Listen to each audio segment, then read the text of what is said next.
Saya nggak anti bang sama orang yang kritik. Yang saya anti itu DFK bang. Disinformasi, fitnah, kebencian. Karena ini nikmat rasanya, tapi itu menghancurkan bangsa. Pak Mahfud di zaman Pak Mahfud kalau tidak salah bang, itu di judicial review pasal dinasti di undang-undang pilkada bang. Dikabulkan sama Pak Mahfud. Tentang? Dulu tuh kan nggak boleh tuh bang, satu ke atas satu ke samping satu, itu nggak boleh maju pilkada bang. Entar dulu, kebetulan pasal itu saya yang bikin. Nah, Di undang-undang pemilu. Iya undang-undang. Jadi kalau suaminya bupati, istri nggak boleh maju, anak Saya nggak boleh lupa maju. ya. Ya. Tapi kayaknya masanya Bang Patrialis Akbar itu. Ketuanya waktu itu saya lupa siapa. Seingat saya itu Pak Mahfud bang. Seingat saya itu Pak Mahfud. Oke, mungkin. Seingat saya itu Pak Mahfud. Itu sekitar 2016. Loh, saya berhenti jadi ketua MK tahun 2013. Itu tahun 2013. Berarti putusan itu justru di eranya Arif Hidayat dong Pak ya? Mungkin Arif atau- Iya, Arif Hidayat atau Hamdan Zulfa. Arif Iya. atau Hamdan. Kalau Hamdan. Cuman salah data dia ya. Dia salah data. Lalu yang kedua lagi ada kesalahan Hasan. Apa Pak? Hasan Nasbi ketika mengatakan vonis MK nomor 90 itu dikuatkan dengan vonis baru oleh MK. Gitu, dikuatkan katanya. Yang teman-teman yang tidak setuju dengan majunya seseorang bangun konspirasi, ini diintervensi lah sama paman, ini diintervensi lah sama itu. Buktinya ketika pasal ini digugat dan tanpa ada paman, ketika putusan ini digugat kembali di MK tanpa ada paman, putusannya memperkuat putusan nomor 90. Ini kan putusan ini bukan nggak di judicial review deh bang. Begitu dia otomatis jadi undang-undang, dia di judicial review lagi di MK. Putusan nomor 90 itu keluarlah putusan MK dengan hakim tanpa melibatkan paman. Justru menguatkan putusan MK nomor 90. Abang bisa cek loh Saya putusan agak MK-nya. confused bagian itu. Abang bisa cek loh putusan MK-nya itu. Saya cuma lupa nomornya aja. Ya, Digugat lagi nih putusan MK nomor 90 ini, digugat lagi ke MK karena udah jadi undang-undang kan. Waktu Di masa masa itu. Pilpres digugat lagi. Oke. Diputuskan oleh hakim MK tanpa melibatkan Anwar Usman. Ya. Memang perkuat itu. Nah itu salah. Tidak ada undang-undang baru. Tidak ada undang-undang baru sesudah itu langsung diberlakukan ke PKPU. Tidak ada undang-undang baru. Nah yang benar memang ada vonis ketika ada dua orang tokoh hukum tata negara namanya Zainal Arifin Mukhtar dan Denny Indrayana. Itu menggugat ke MK karena putusan MK ini cacat berdasar keputusan MK. Maka harap putusan nomor 90 itu dibatalkan karena ini cacat gitu. Nah, lalu MK mengeluarkan putusan nomor 145. Isinya menolak judicial review itu, bukan menguatkan. Oh, jadi bukan menguatkan. Menolak. Kenapa menolak? Karena sudah diuji, tidak boleh. Ya kan? Oh, yang disebut sebagai NO itu ya Pak? Ya? Iya, itu NO atau nebis in idem. Nebis in idem. Jadi MK tidak Menguatkan. menguatkan, tapi menyatakan permohonan baru itu tidak boleh karena ini pasal yang sama ini sudah diputuskan dan MK tidak boleh membatalkan putusannya, mengubah putusannya hanya karena ada gugatan baru. Kalau gitu tidak ada selesai. Itu nebis in idem. Jadi tidak pernah dikuatkan. Itu salahnya si Hasan Nasbi. Ya, kalau saya sih memang posisinya orang-orang yang keberatan tadi itu, orang-orang yang melihat ini harus tanggung jawabnya Pak Jokowi ini. Itu mungkin sebenarnya orang-orang yang juga perlu ikut tanggung jawab, Bang. Misalnya cuma 1 tahun dia terakhir sama Pak Jokowi, kemudian yang salah cuma 1 tahun terakhir, 9 tahun terakhir nggak ada salah gitu. Ada orang yang 9 di antara 10 tahun Pak Jokowi, 9 tahun dia sama-sama Pak Jokowi. 9 tahun dia ikut berkuasa. Terus tiba-tiba yang salah cuma 1 tahun terakhir. Karena mungkin Anda lebih panjang bersama Pak Jokowi dibandingkan saya nih. 9 tahun mereka bersama Pak Jokowi, terus tiba-tiba Pak Jokowi harus tanggung jawab sendirian. Saya percaya Pak Jokowi itu dan sangat-sangat hormat itu sampai bulan April tahun 2022. Sesudah itu saya mulai agak ragu. Ya kan? Karena ada upaya-upaya sekurang-kurangnya yang dibiarkan untuk membangun 3 periode. Tapi kan saya datang dengan cara saya tidak mengatakan salah, saya cuma tanya, apa Bapak betul begitu? Kan gitu. Lalu saya umumkan, Pak Jokowi tidak mau 3 periode, sudah menugaskan saya untuk menjadwalkan. Kan gitu kan? Sudah menugaskan saya, Bu Sri Mulyani, Pak Tito untuk menjadwalkan. Saya ingin mengatakan kepada yang berjuang untuk itu, gitu, itu berhadapan dengan saya. Sama ketika terjadi 2 perpanjangan, kalau tidak 3 periode ya perpanjangan lah. Bahkan tawarannya ke saya, Pak Mahfud kan enak, jadi menteri tambah 1-2 tahun tanpa ini. Loh, bukan itu masalahnya. Kan gitu. Ini masalah konstitusi. Makanya saya bilang, orang-orang yang mungkin hadir di meja abang ini, kemudian mereka bilang Pak Jokowi harus bertanggung jawab atas semua ini, 9 tahunnya minimal mereka juga harus ikut tanggung jawab.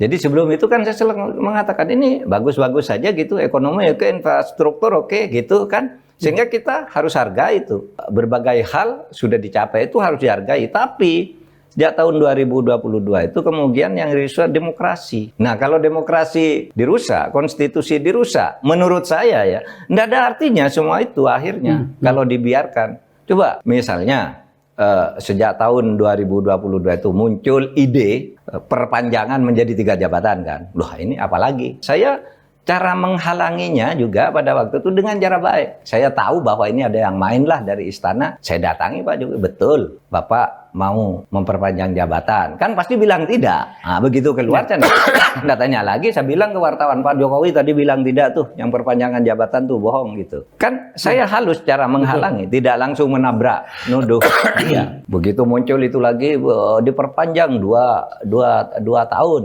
Saya bilang, enggak tuh Pak Jokowi, Pak Presiden menunjuk saya dan Bu Sri Mulyani dan Pak Tito untuk menyiapkan. Bu Sri Mulyani anggaran, Pak Tito politiknya, peraturannya, Pak Mahfud kondisitas politiknya, BIN keamanannya gitu. Udah nyuruh tuh jalan, batal lagi kan. Nah tapi ini lama-lama makin merusak ini. Ya kan, sesudah tidak jadi 2 tahun, kemudian tentu tidak dikatakan sendiri oleh Pak Jokowi, oleh orang-orang yang bekerja untuk dia. Sekarang Gibran kan gitu kan. Secara politik orang tahu bahwa itu Pak Jokowi yang mau, yang bicara orang lain, yang bawa ke pengadilan orang lain gitu. Oke, itu terus jalan.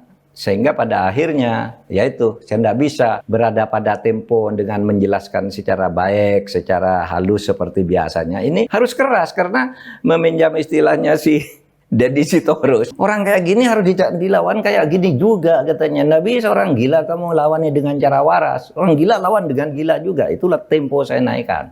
Ya demi Republik. Sehingga kalau Anda tanya apa, nggak ada jasanya Pak Jokowi, banyak. Sampai saya meyakini sampai tahun 2022 itu. Assalamualaikum warahmatullahi wabarakatuh.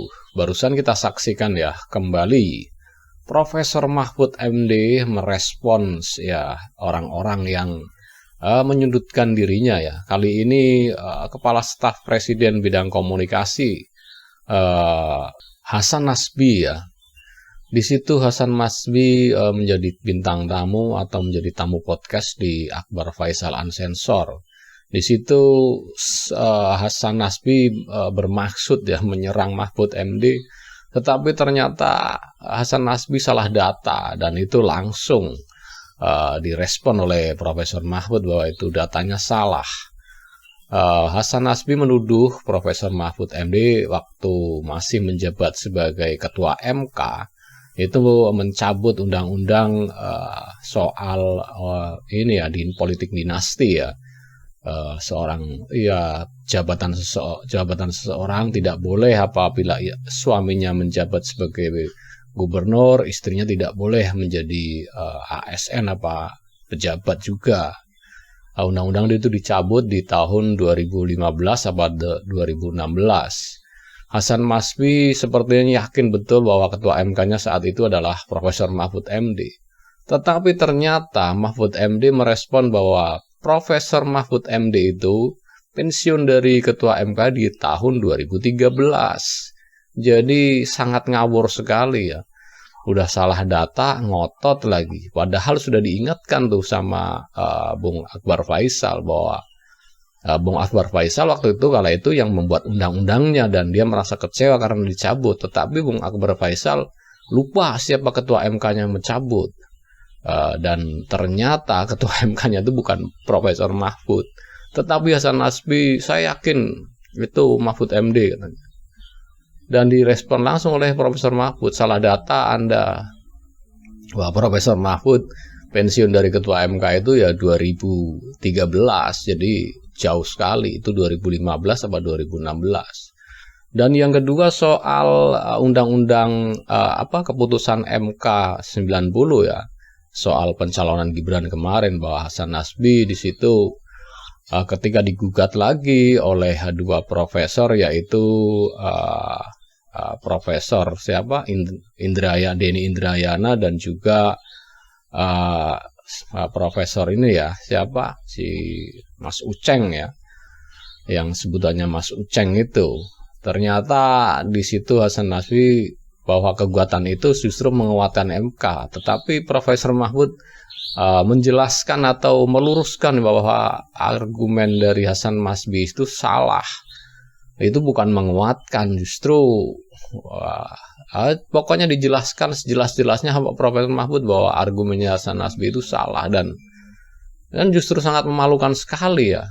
Seorang jubir istana, jubir presiden berusaha mengkanter yang menyerang presiden, justru salah data dan salah pernyataan. Nah, ini kan memalukan sekali, dan Profesor Mahfud MD tidak bermaksud mempermalukan, tetapi dia hanya merespon dan meluruskan. Nah, itu. Dan ya kita bisa lihat, saksikan sendiri videonya, yang video selengkapnya di Akbar Faisal Unsensor, dan kita kan hanya menyuplik yang pentingnya saja dan memadukan dengan video-video Profesor Mahfud MD yang memang jelas-jelas merespon video dari Hasan Masbi tersebut. Dan Profesor Mahfud MD juga dituduh selama ini kan menjadi menterinya Jokowi. Kenapa setahun terakhir setelah tidak menjabat sebagai menteri Jokowi menyerang Jokowi habis-habisan? Dan Profesor Mahfud kan udah menjelaskan berkali-kali ya, beliau respect sama Presiden Jokowi itu terakhir tahun 2022. Itu terakhir Profesor Mahfud mempercayai Presiden Jokowi. Sebab di tahun itu ada rencana penambahan masa jabatan, ada rencana 3 periode, dan itu ditentang secara halus oleh Mahfud MD. Dan Mahfud MD mulai dari saat itu sudah tidak percaya lagi dengan Presiden Jokowi, dan dari situlah mulai timbul tidak kepercayaan, mulai timbul kecurigaan, ya mulai dari situ. Dan Profesor Mahfud sudah menjelaskan, bukan karena soal dia kalah pilpres atau segala macam, tidak, tapi memang kalau konstitusi diobok-obok, semua yang disusun oleh Presiden Jokowi selama 10 tahun nggak ada gunanya. Karena dia mementingkan kepentingan keluarganya dan anak-anaknya, bukan kepentingan masyarakat pada umumnya, bukan mementingkan kepentingan negara, bangsa, dan rakyat Indonesia. Oke, mungkin cukup sekian dulu reaction video dari saya. Jangan lupa Anda yang ingin berkomentar, silakan tulis komentar Anda di kolom komentar, dan bagi yang belum subscribe, silakan subscribe supaya dapat bonus tontonan video terbaru setiap harinya dari Kem TV Channel. Salam Paras.